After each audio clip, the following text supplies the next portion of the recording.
Assalamualaikum warahmatullahi wabarakatuh.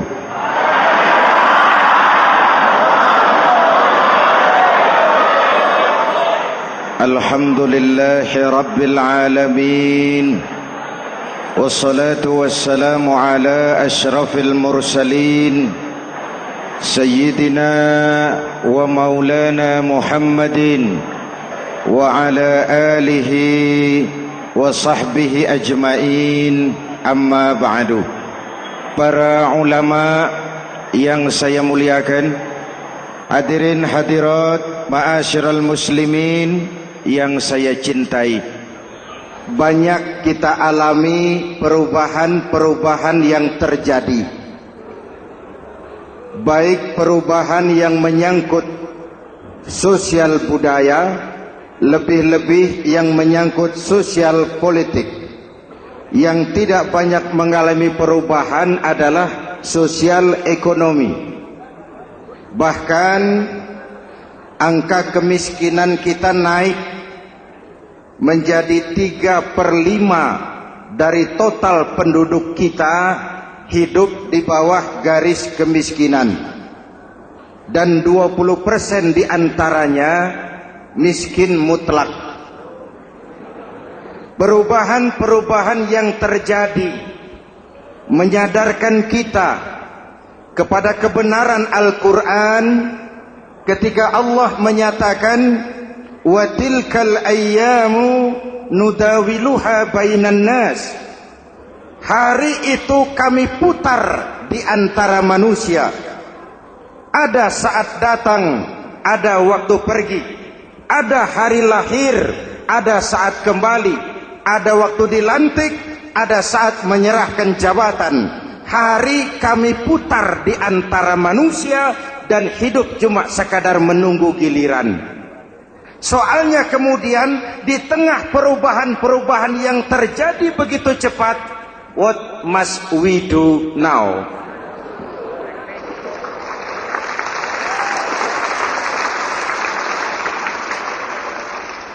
Saya juga nggak ngerti itu. Yang penting kan penampilan. Saudara-saudara kaum muslimin di seluruh tanah air, jadi pemimpin adalah pelayan bagi orang yang dipimpinnya. Okelah, perbaikan ekonomi, pembukaan lapangan kerja baru kita serahkan kepada pemerintah, karena kita percaya mereka orang-orang terpilih belaka yang dipilih dengan kepercayaan akan mampu membawa rakyat keluar dari kesulitan. Amin. Tugas kita sekarang di zaman susah meluruskan akidah.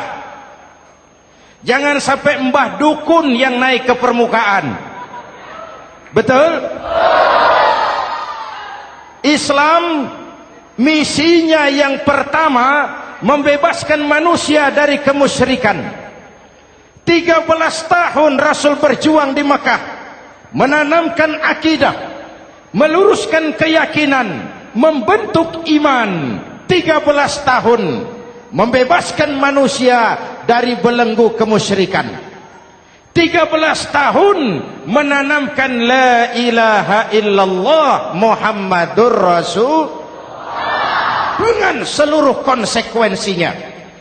Kalau saya yakin tidak ada Tuhan selain Allah, saya tidak akan minta tolong kecuali hanya kepada Allah. Saya tidak akan pernah takut kecuali hanya kepada Allah. Saya tidak akan menggantungkan hidup kecuali hanya kepada Allah. Saya tidak akan minta rizki kecuali hanya kepada Allah. Saya tidak akan melarikan persoalan kecuali hanya kepada Allah. Kalau konsekuen dengan keyakinan ini, mbah dukun nggak dapat tempat.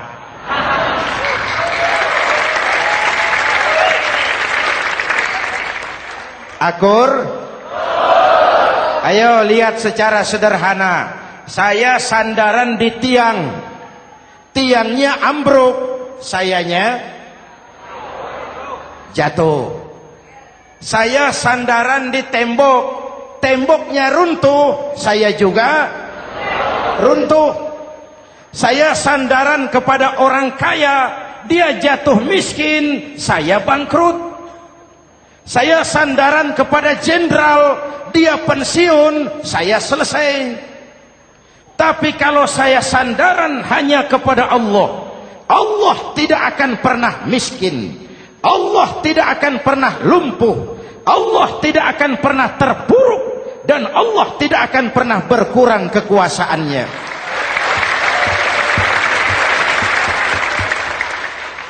Maka umat Islam, sesulit apapun zaman yang kita hadapi, Allah juga tempat kita bersandar. Jelas? Selama ini kita iman dalam ucapan, tapi sekuler dalam perbuatan.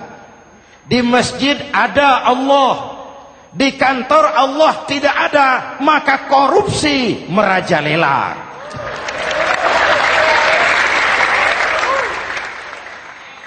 Di masjid ada Allah, di pasar Allah tidak ada, maka timbangan tetap curang. Kita iman dalam ucapan, tapi sekuler dalam perbuatan. Oleh karena itu, sesulit apapun zaman yang kita hadapi, iman jugalah pegangan kita. Allah juga tempat kita bersandar. Boleh zaman berubah, akidah jangan sampai goyah. Karena iman kita hidup, untuk iman kita berjuang, dan dalam iman kita ingin kembali menghadap Allah Subhanahu. Selama ini manusia Indonesia kita lebih banyak diisi otaknya, hati sering kosong, agama dangkal, akidah rapuh, moral rendah. Memang kemudian muncul banyak orang-orang pintar, cuma sayang tidak benar. Indonesia kita bangkrut, Indonesia kita terpuruk, Indonesia kita sakit parah kalau diurus orang yang cuma pintar tapi tidak benar. Kita perlu orang-orang pintar, tapi kita lebih perlu orang benar. Jelas? Kalau cuma pintar tapi tidak benar, itu yang sering saya sampaikan, nanti disuruh ngurus beras malah nimbun beras.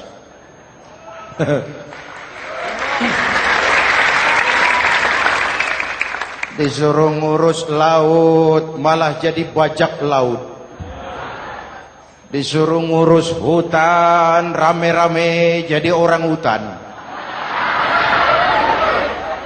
Jutaan hektar hutan Indonesia kita ini merupakan kekayaan sumber daya alam kita yang harus digunakan bagi sebesar-besar kemaslahatan rakyat. Yang disuruh ngurus hukum malah bikin hukum seperti pisau, tajam ke bawah, tumpul ke atas. Jangan heran lalu di masyarakat muncul street justice, pengadilan jalanan, sebagai refleksi dari ketidakpuasan melihat sikap hukum yang sangat berpihak. Kalau yang kecil salah, hukum cepat-cepat ditegakkan.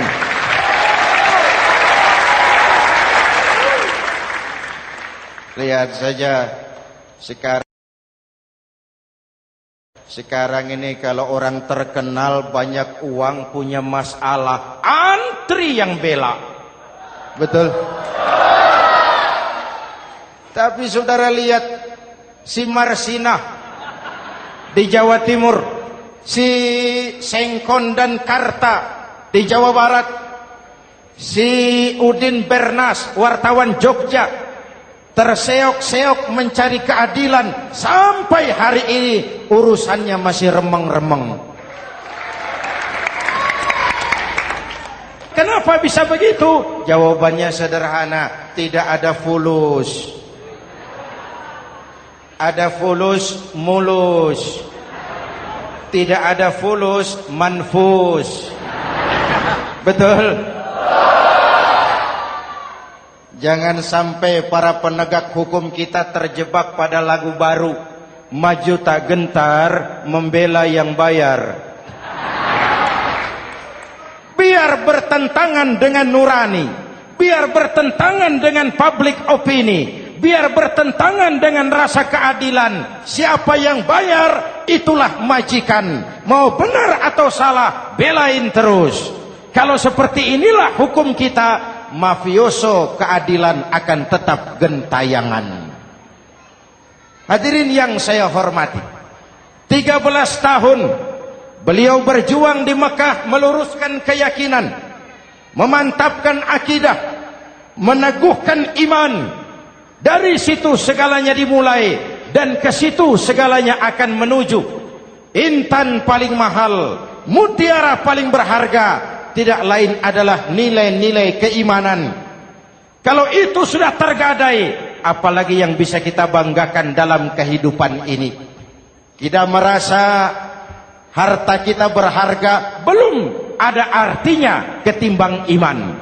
Kedudukan kita punya nilai pun belum ada artinya ketimbang dengan nilai-nilai keimanan. Itu intan paling mahal, itu mutiara paling berharga. Harta baru ada manfaatnya kalau dilandasi dengan iman. Jabatan dan kedudukan baru terasa gunanya kalau dilandasi dengan keimanan. Kalau jabatan lepas dari iman, yang akan lahir Fir'aun baru. Jelas? Kalau harta terlepas dari iman, yang akan muncul adalah konglomerat Korun.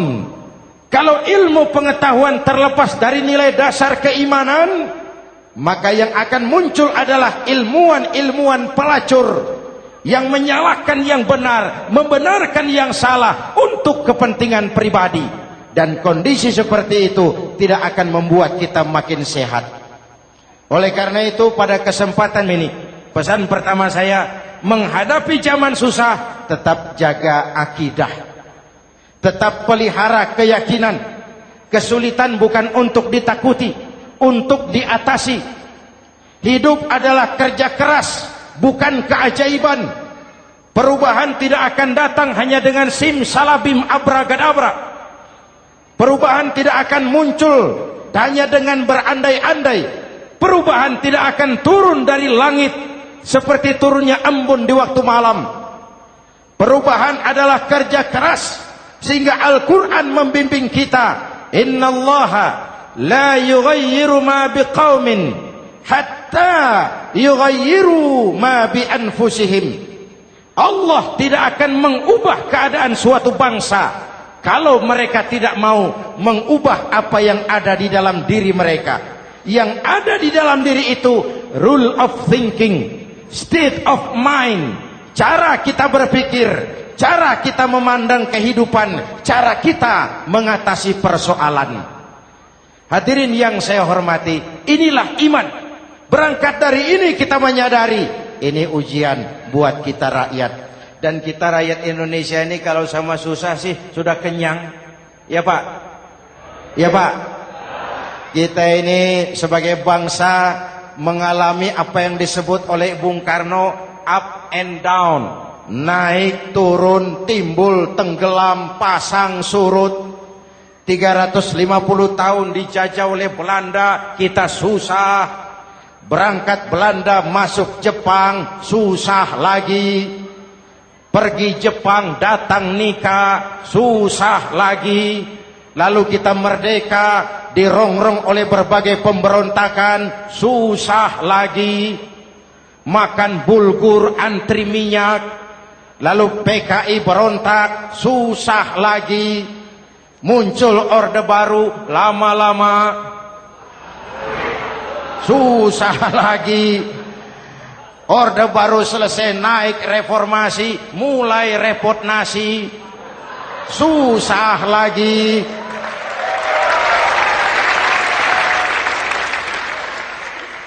Kalau susah kita ini sudah akrab, sudah intim. Mestinya kalau sudah susah seperti itu, jangan salah sikap menyikapi kesusahan. Jangan sampai kita potong kompas, ambil jalan pintas, terjebak menghalalkan segala cara. Itu tidak akan menguntungkan, itu tidak akan menyelesaikan.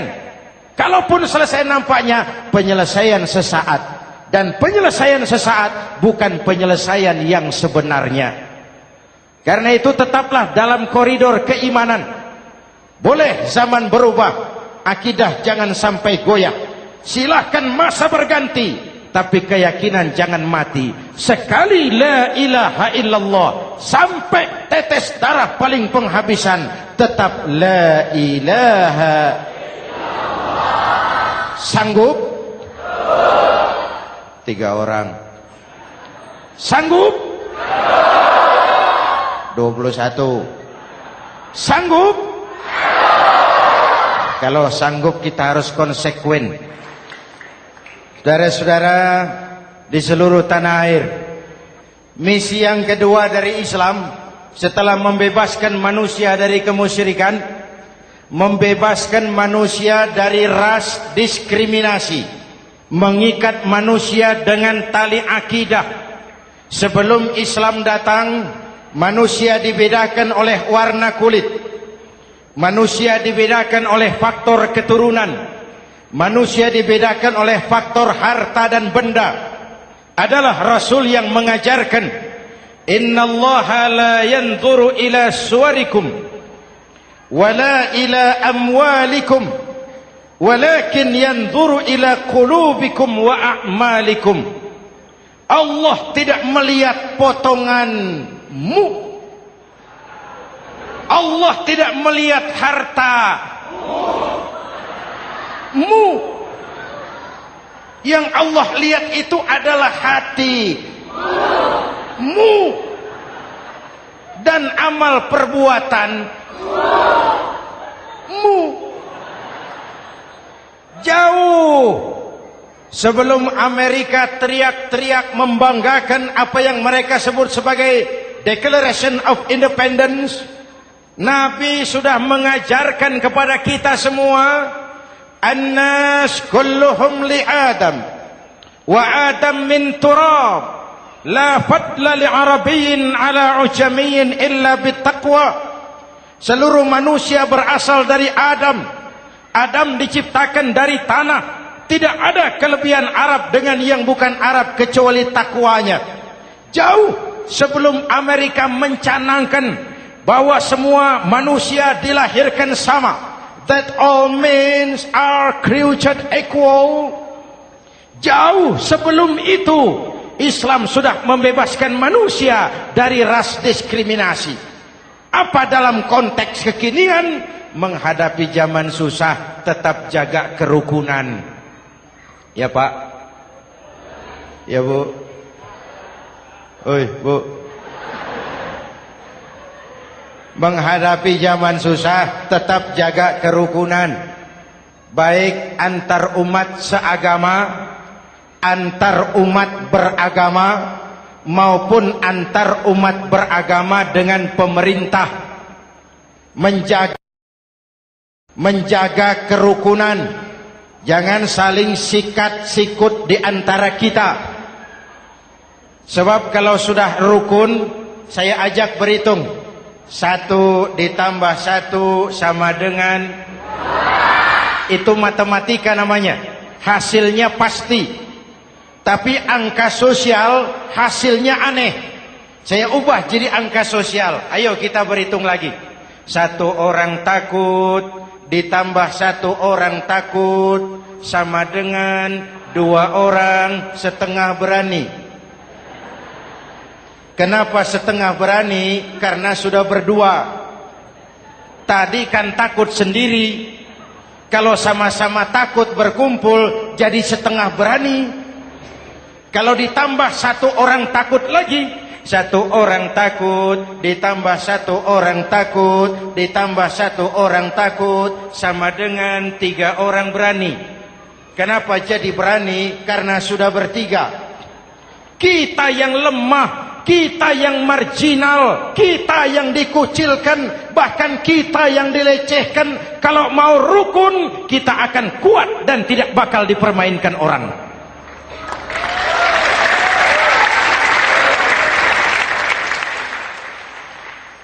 Tapi kalau rukunnya yang satu mau menikam yang lain, saya ajak berhitung lagi. Yuk berhitung yuk.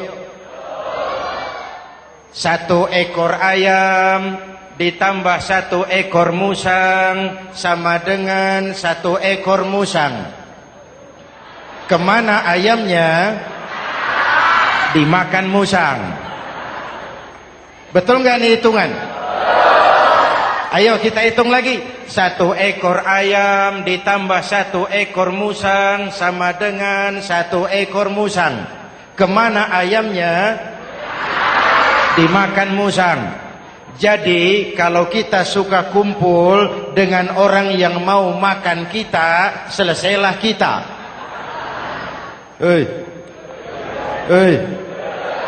Maka kalau merasa kita ini ayam, yuk kumpul sama-sama ayam, pulang ke kandang ayam.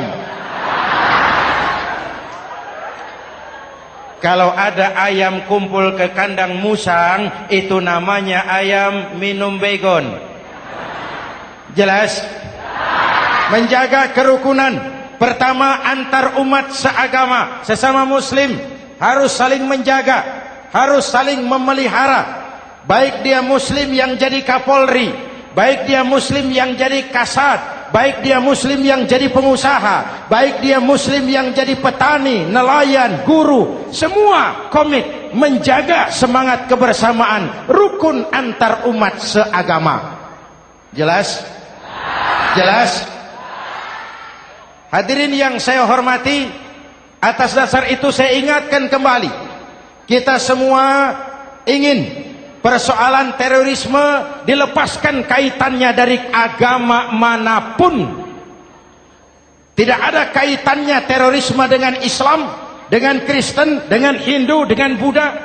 Tidak ada kaitannya terorisme dengan pondok pesantren.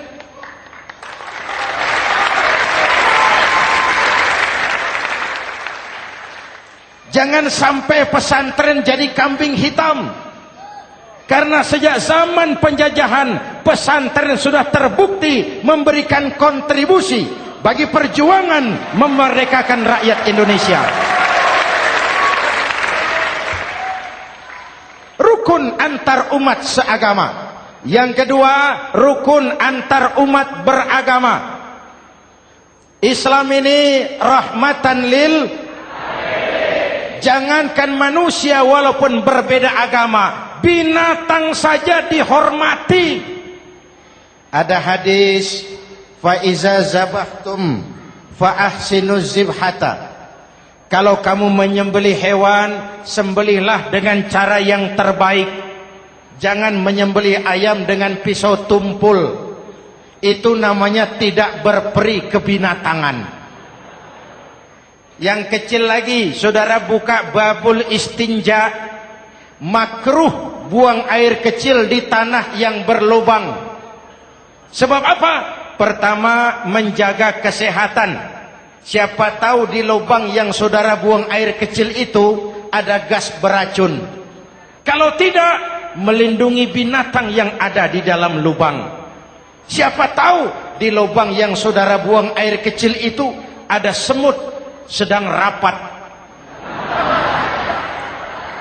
membahas terorisme.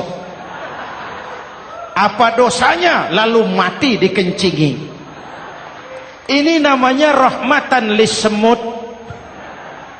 Binatang saja dilindungi. Maka perbedaan agama tidak harus menyebabkan kita bertolak belakang. Perbedaan agama bukan alasan untuk saling bermusuhan. Apalagi kita sudah menyadari tentang kemajemukan kita, tentang kebinekaan kita, tentang keragaman kita.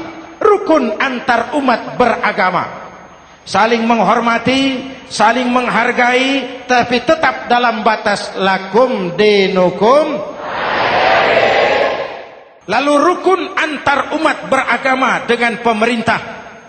Hadirin yang saya hormati, yang benar kita dukung, yang salah kita perbaiki dan kita tegur menurut cara-cara yang diajarkan oleh agama kita. Dan sholat berjamaah, pendidikan bernegara yang paling bagus. Tadi kita sholat ada imam, ada makmum, betul? Makmum wajib ikut imam kalau imam benar sholatnya. Rakyat wajib ikut pemimpin kalau pemimpin benar mimpinnya. Masyarakat Islam ini loyal. Masyarakat Islam ini bukan pemberontak. Masyarakat Islam ini taat dan setia. Kapan? Kalau imamnya benar. Imam takbir, makmum. Imam ruku, makmum. Imam i'tidal, makmum. I'tidal. Imam sujud, makmum. Tapi kalau imam keliru, mestinya imam ruku malah sujud. Salah imam ini. Tegur. Siapa yang wajib negur? Makmum yang saf terdepan. Anggota DPR.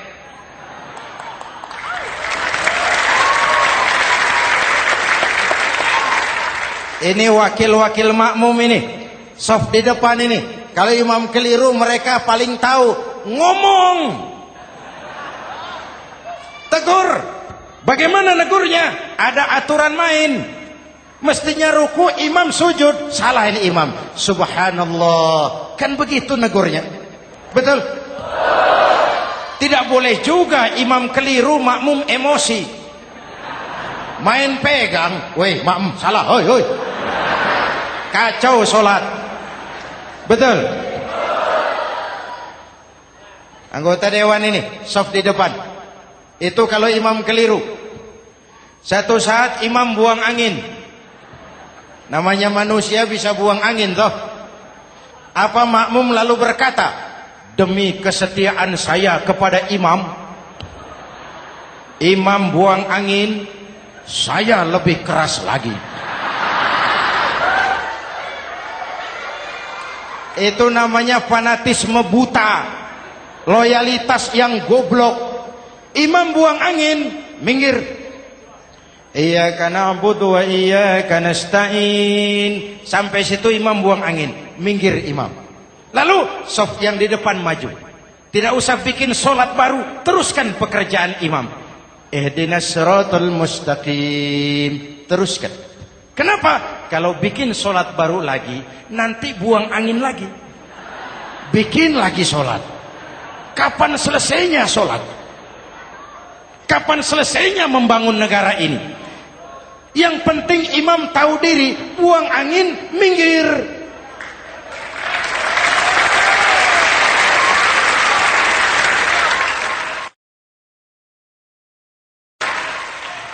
Ini kacaunya solat berjamaah kita sekarang. Kacaunya negeri kita sekarang. Banyak imam sudah buang angin, gengsi. Diam aja merasa nggak punya salah. Dikasih tahu sama makmum, imam tadi buang angin ya, malah jawab sedikit.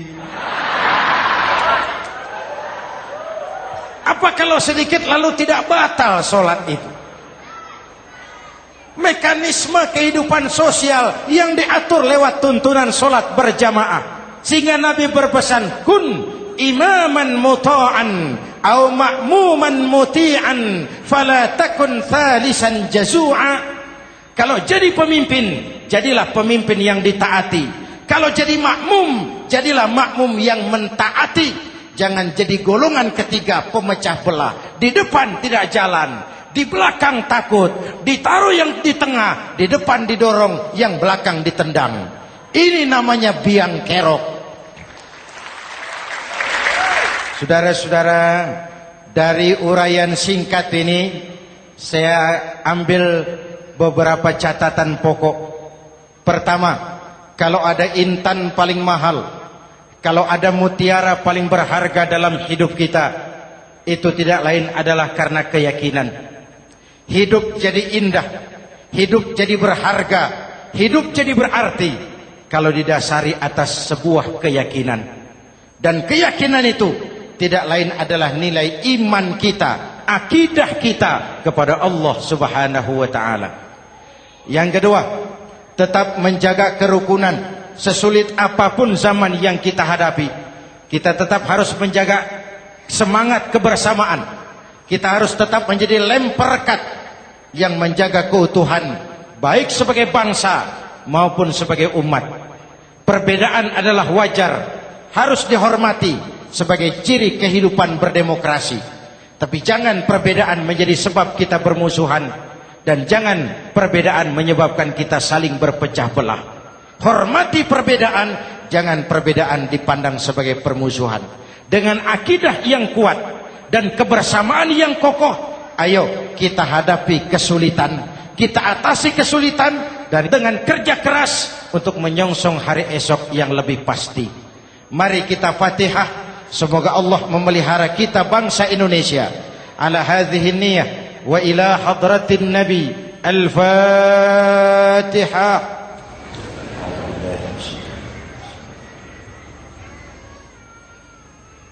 Iyyaka na'budu wa iyyaka nasta'in. Ihdinas siratal mustaqim. Siratal ladzina an'amta 'alaihim. Bismillahirrahmanirrahim. Amin.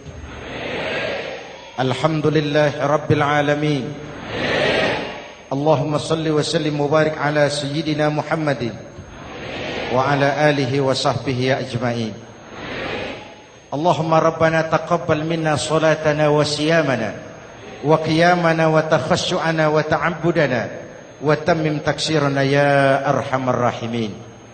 Allahumma aslih man fi salahihi salahul muslimin. Allahumma ahlik man fi halakihi salahul muslimin. Allahumma rabbana la tu'akhizna in nasina aw akhtana.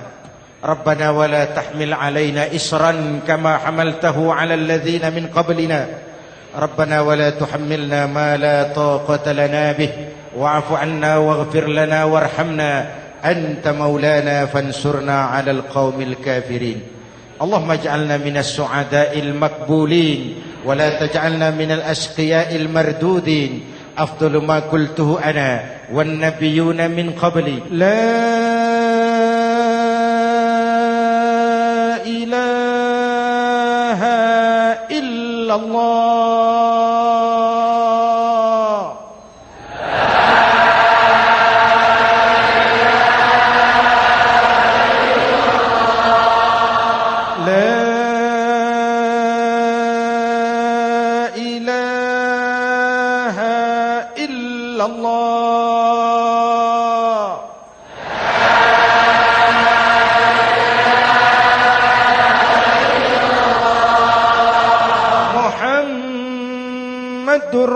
Rasulullah.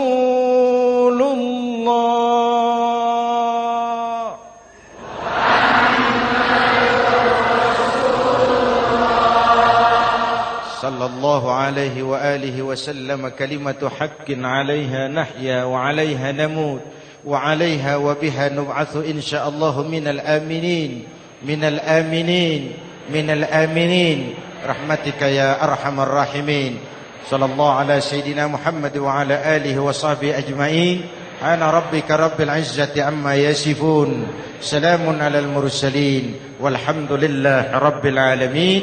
Jumpa lagi di lain kesempatan insyaallah. Wassalamualaikum warahmatullahi wabarakatuh.